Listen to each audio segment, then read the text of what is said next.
I don't know exactly when it started, when my wife, Lorna, stopped being my Lorna. Maybe it was a slow fade. A collection of little moments I ignored because I didn't want to believe things were changing. Or maybe it was always there, waiting, for the right excuse to bubble to the surface. Either way, when she told me about the party, I knew it was a Thursday evening. The house smelled like pasta sauce from the dinner I had made, but Lorna barely touched her plate. Instead, she was scrolling through her phone, a faint smile flickering across her lips. I watched her for a moment before breaking the silence. "What's so interesting?" She glanced up like she had forgotten I was even there. "Oh, just a text from Miriam. She's throwing a party this weekend." That wasn't surprising. Lorna's college. Friends were always finding an excuse to celebrate something. I didn't mind usually, but something about the way she was avoiding my gaze told me there was more to it. "Who's going to be there?" I asked casually, swirling my fork in my food. She hesitated for half a second. "The usual group." "What?" I put my fork down.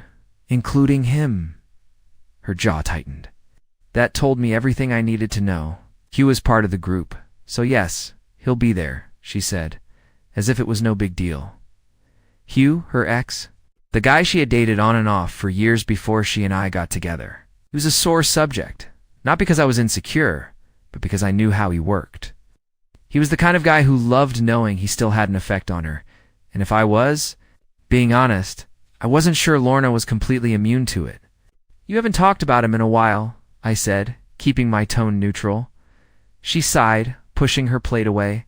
"'Cause I knew you'd make it weird." "I'm not making it weird," I said carefully. "I'm just asking why you suddenly want to go to a party at his house?" She crossed her arms. "Because I'm allowed to have friends, Silas." "That's not what I'm saying." "Well, it sure feels like it." Her voice was sharp now, defensive. But that wasn't what got to me. What really cut deep was the look in her eyes. It wasn't anger, it wasn't frustration, it was boredom. Like she had already checked out of this conversation, maybe even this marriage. And that was when it hit me. This wasn't just about a party. It was about her pushing boundaries, testing me, seeing how much I'd tolerate. I took a slow breath. "So you're going, no matter what I say?" She lifted her chin. Yes, that was it. No apology, no attempt to reassure me. Sure, yes.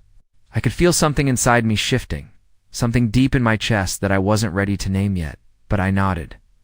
"Okay," she blinked, clearly expecting more of a fight. "Okay," I gave her a small smile. "Have fun." For the first time all night she looked uneasy, and she should have been, because when she walked into that party, she had no idea what was waiting for her.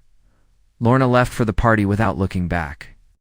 I watched from the kitchen window as she stepped outside, heels clicking against the pavement, slipping into the car like she wasn't leaving behind the life we had built together. She didn't rush. She didn't hesitate. It was like she had already made her choice long before tonight. The car disappeared down the street, and suddenly the house felt quieter than it ever had before. I stood there for a while, staring at the empty space where she had just been. My hands rested on the edge of the counter, pressing against the cool surface like I needed something solid to hold on to. But the truth was, I had already lost my grip on everything. It wasn't just about tonight. This was the moment I knew, really knew, that she wasn't mine anymore. Maybe she hadn't been for a long time. I leaned back against the counter, running a hand down my face. My mind raced, piecing together all the signs I had ignored. The distance. The way she laughed a little too hard at her texts. The extra effort she put into her appearance whenever she went out without me. She thought I was blind, but I wasn't. I had just been waiting for her to prove me wrong, waiting for her to remember who we were before all of this. But she didn't. She packed her bag, did her hair, and walked straight out that door, knowing exactly where she was going. To him, the thought hit me like a punch to the gut, but I didn't let it break me. I pushed off the counter and walked into the living room. The dim light from the lamp cast long shadows across the walls. Everything looked the same, but nothing felt familiar. Our wedding photos sat on the bookshelf, me in my suit, her in white, grinning like we had the whole world. Ahead of us, I picked it up, running my thumb over the glass. 6 years. 6 years of shared mornings, late-night talks, road trips, inside jokes.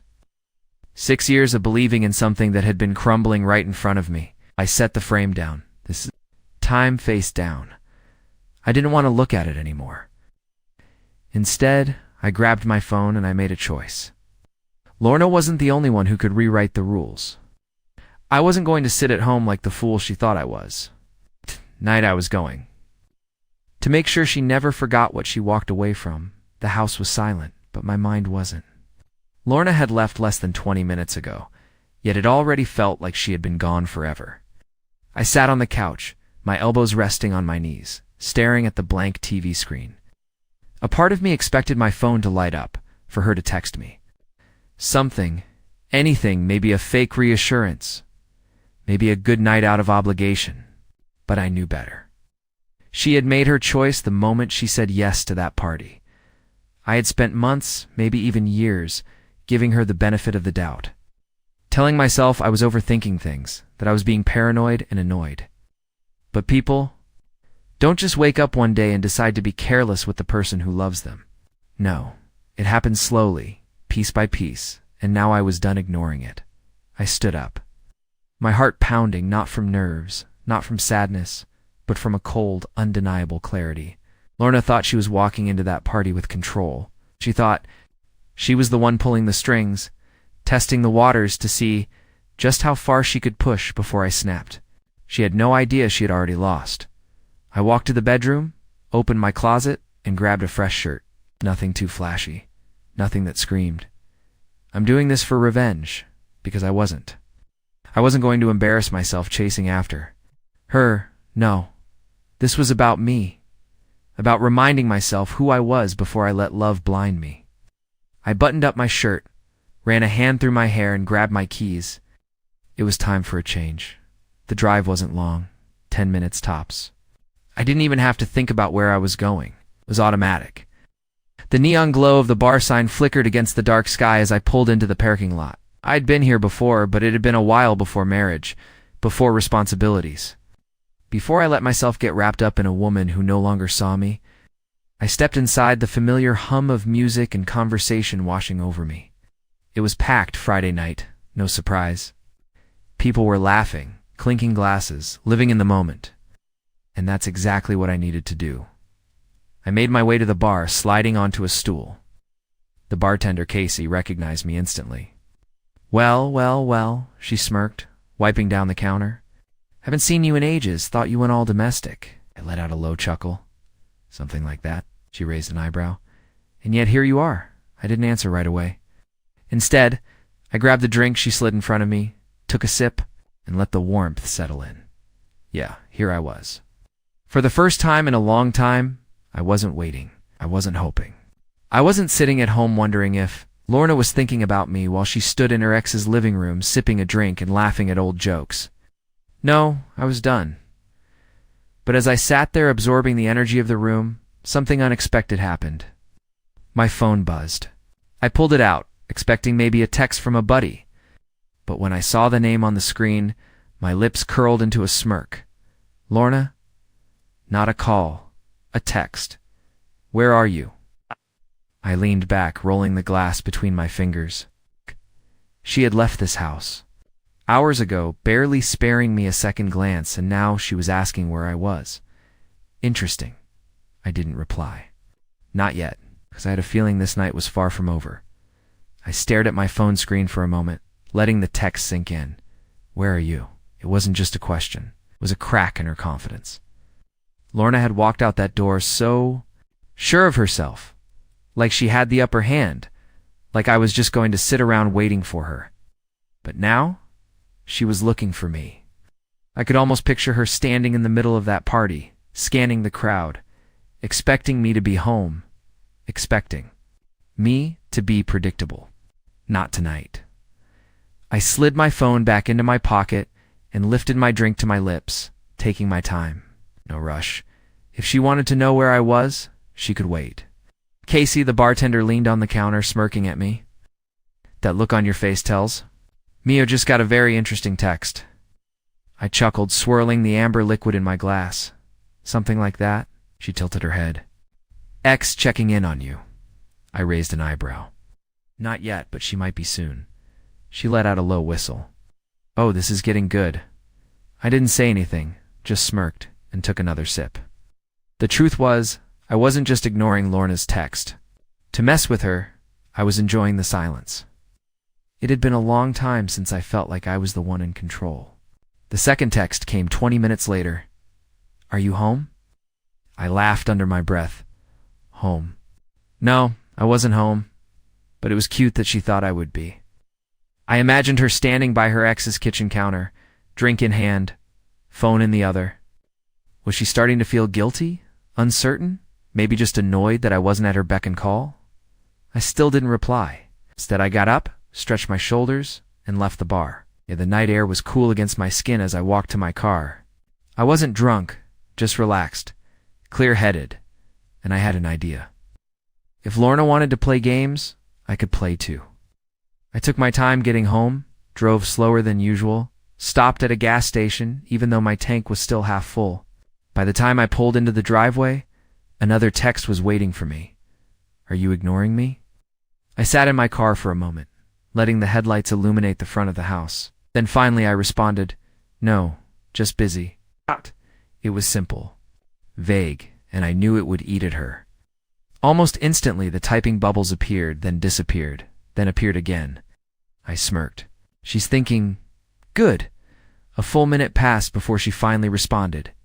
Busy with what? There it was, the shift. For the first time in a long time, Lorna was the one wondering, waiting. I could have answered her, could have told her exactly where I had been, let her know that she wasn't the only one who could go out and live their life without a care. But I didn't. Instead, I turned off my phone, got out of the car, and walked inside. Let her sit with the uncertainty for once. House was dark when I stepped inside, the only light coming from the faint glow of the street lamp outside. It was quiet, too quiet. I stood there for a moment, letting the silence settle around me, feeling the weight of everything that had happened tonight. I wasn't angry, I wasn't hurt, I was just done. I walked over to the kitchen, poured myself a glass of water, and leaned against the counter. My phone sat face down beside me. No vibrations, no notifications. For the first time in years, Lorna was the one waiting on me, and I was going to let her. I took my time getting ready for bed, changed into a fresh t-shirt, brushed my teeth. Stretched out my shoulders, my body was relaxed, but my mind was sharp, clearer than it had been in months. Lorna had spent so much time making me question myself, making me doubt my own instincts, and now she was the one questioning me. I climbed into bed, staring up at the ceiling. The spot next to me was empty, but for the first time in a long time, it didn't bother me. She made her choice. Now she had to live with it. 2:37 a.m. I woke up to the sound of my phone buzzing on the nightstand. It took me a second to register what was happening. The room was dark, the glow of the screencasting, long shadows across the walls. I blinked, reaching for the phone, squinting at the name on the screen. Lorna. I let it ring once, twice, 3 times. Then, silence. I exhaled slowly, setting the phone back down. A few seconds later, another buzz, this time a text. Are you awake? I stared at the words for a moment before locking the screen. I didn't owe her a response. Not yet. 3:04 a.m., another buzz. I sighed, rolling onto my side, checking the message. I just got home. Can we talk? Let my eyes drift toward the bedroom door. Sure enough, I heard the faint creak of the front. Door shutting, followed by the soft click of her heels on the hardwood floor. She was home, and she was nervous. I smirked to myself. Good. I didn't rush, stretched, sat up, and finally, after a long pause, I responded. Busy. It was the same word I had sent earlier, short, simple, and enough to get under her skin. I waited. 3 dots appeared, then disappeared, then appeared again, then finally, busy with what? I could almost see her standing in the kitchen, staring. At her phone, frustration written all over her face. She had expected me to be home, to be asleep, to be waiting for her, but I wasn't. I set my phone down, leaned back against the pillows, and closed my eyes. She could wonder all night for all I cared. I'd let her sit in the silence. The next morning, I woke up to the sound of movement downstairs, the muffled clatter of dishes, the slow shuffle of footsteps across the hardwood floor. Lorna was trying to act normal. I stretched, letting the early sunlight seep into the room before I finally sat up. I wasn't in a rush to go downstairs. Last night had been satisfying. For the first time in a long time, I wasn't the one stuck. Wondering, waiting, replaying conversations in my head. That was all on her now. I checked my phone. No new messages. I smirked. Ow. So she had given up on fishing for answers. For now. Finally, I pulled myself out of bed, ran a hand through my hair, and made my way downstairs. Lorna was at the kitchen counter, stirring a cup of coffee. She was dressed in an oversized sweater and leggings, her usual lazy morning attire, but there was something different about her body language. She looked uneasy. She glanced up when she heard my footsteps. Morning. Her voice was casual, but her eyes were watching me closely. I grabbed a mug from the cabinet, poured myself some coffee, and took a slow sip before answering. Morning. Silence. She was waiting for me to say something. Maybe to ask about her night. Maybe to confront her. Maybe to care. I did none of those things. Instead, I grabbed my phone off the counter and scrolled through it, like she wasn't even there. Lorna cleared her throat. You got home late? I didn't look up. Yeah. Another pause. I could feel her staring at me. Where were you? There it was.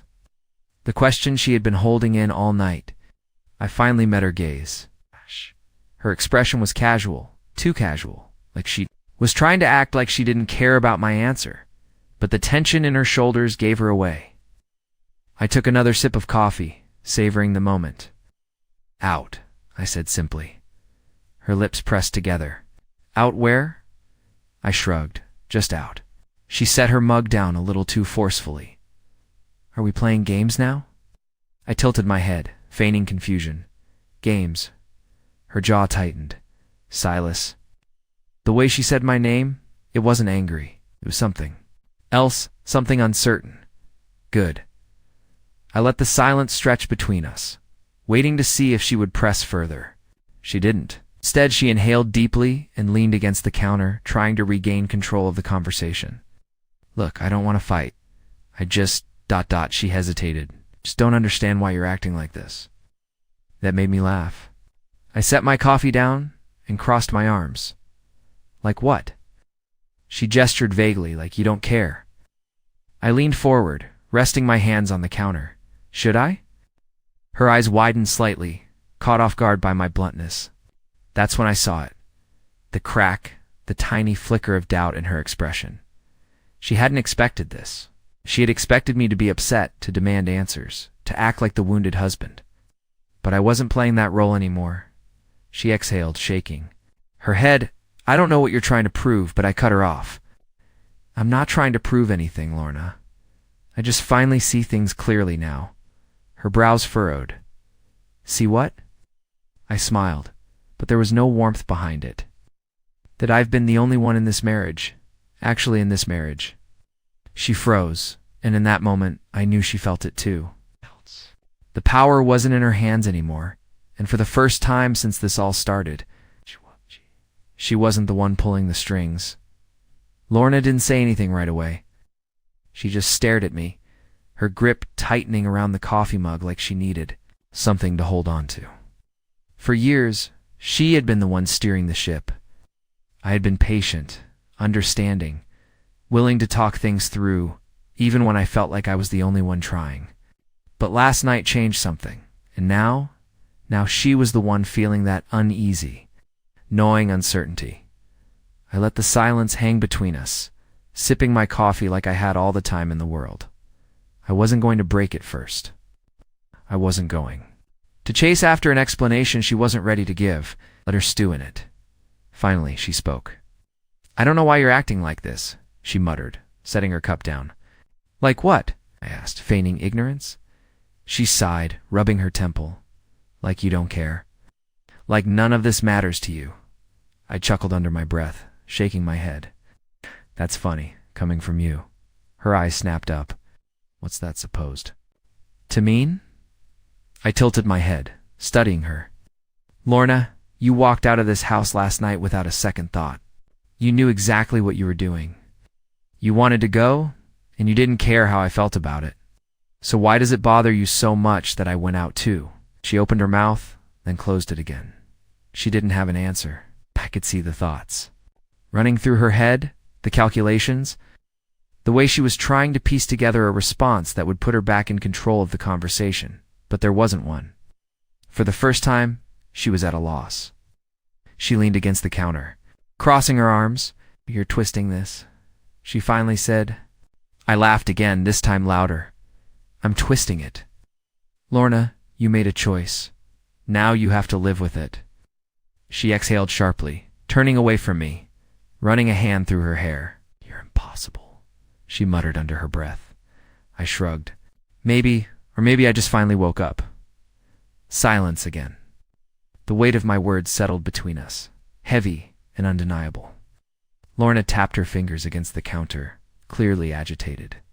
I could see the wheels turning, the way she was trying to find a way to shift the blame. But it wasn't working this time, not anymore. She turned back to me, her expression unreadable. I didn't do anything wrong, I smirked. Did I say you did? Eyes narrowed. You're trying to make me feel guilty. I shrugged again, taking another sip of coffee. If you feel guilty, that's on you, she huffed, pushing off the counter and storming toward the living room. I heard her sink onto the couch, the sound of her exhaling heavily. Good. Let her sit with it. I wasn't the one chasing her anymore. She was chasing me, and it was about time. Lorna sat on the couch, arms crossed, staring out the window like she was waiting for some kind of revelation to hit her. But there was nothing left to say, nothing left to fight about, and for the first time in a long time, I felt free. I finished my coffee, rinsed out the mug, and leaned against the sink, watching her from across the room. The woman who used to be my best friend, my partner, my person, now just someone I didn't recognize anymore, she finally turned her head toward me. Her expression softer now, like she had finally let go of whatever argument she was trying to build. Silas, she started, hesitating. I raised a brow. Yeah, her lips parted like she wanted to say something real, something meaningful, but nothing came out. And that's when I knew she wasn't sorry. She wasn't remorseful. She was just afraid of losing her safety net, of losing me. But I was already gone. I grabbed my keys from the counter and made my way toward the door. She sat up straighter, her brows furrowing. Where are you going? I smirked, shaking my head. Don't worry about it. For the first time in years, I didn't feel weighed down by her choices, by the constant need to make things work when I was the only one trying. I wasn't stuck waiting for her to figure out if I was enough. I was enough. I just hadn't been with the right person. As I stepped outside, the cool morning air filled my lungs, refreshing and new. I didn't know exactly where I was going, but I knew